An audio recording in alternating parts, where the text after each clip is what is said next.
Ternyata Rismond yang selama ini getol membuat fitnah ijazah Pak Jokowi palsu, ijazahnya sendiri ketahuan palsu.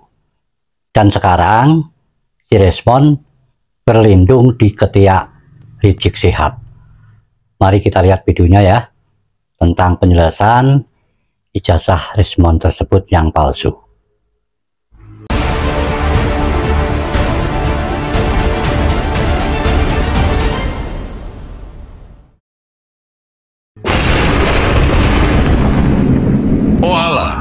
Ternyata Rismond Sianipar ijazahnya palsu juga. Berita ini dibeberkan oleh Joshua Sinambela sebagai pakar forensik yang sesungguhnya.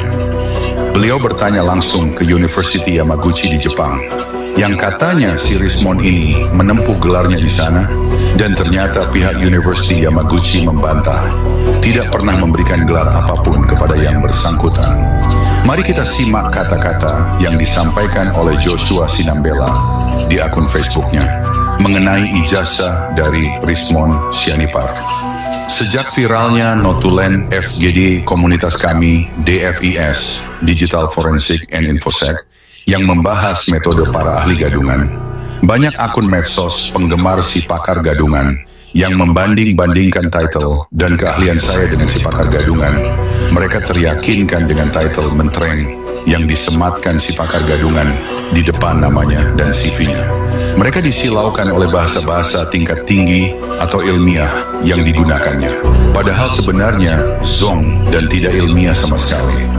Si pakar gadungan ternyata berhasil meyakinkan banyak pihak sejak lama dengan title yang dimilikinya, dengan cerita-cerita punya paten dan publikasi S2 dan S3 Jepang.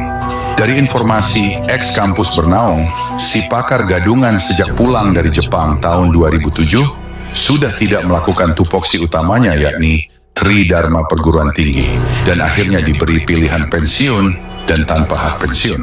Jadi ini tentu saja menjadi kabar buruk bagi para pengikut si pakar gadungan penuduh ijazah palsu Jokowi. Saat FGD sebelumnya, beberapa peserta FGD merupakan alumni PhD Jepang sudah mempertanyakan siapa sebenarnya si pakar gadungan tersebut. Mereka melakukan investigasi dan tidak menemukan penelitian terkait tesis maupun disertasinya. Tidak menemukan datanya di halaman penyetaraan dikti yang harusnya memang wajib dilakukan sebagai pegawai dikti saat itu.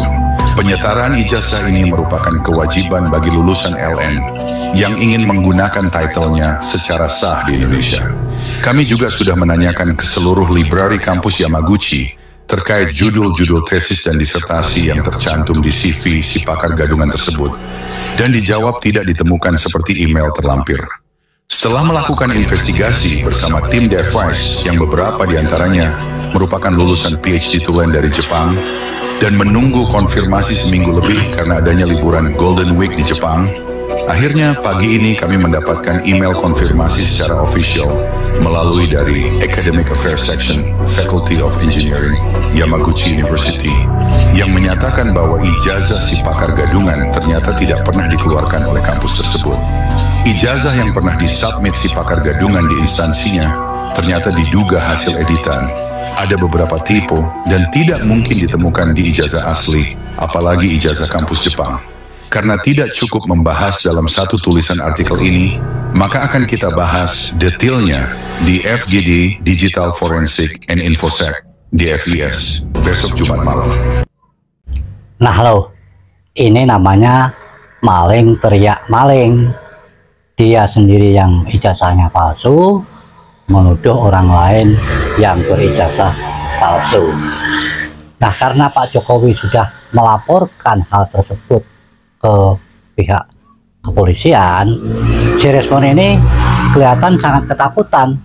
Terbukti datang ke Rizik Syihab sampai di dalam video ini itu bergandengan tangan. Ini memperlihatkan kalau Rismond ini ketakutan akan dipenjara, dan saat ini berlindung pada ketiak si Rizik Syihab.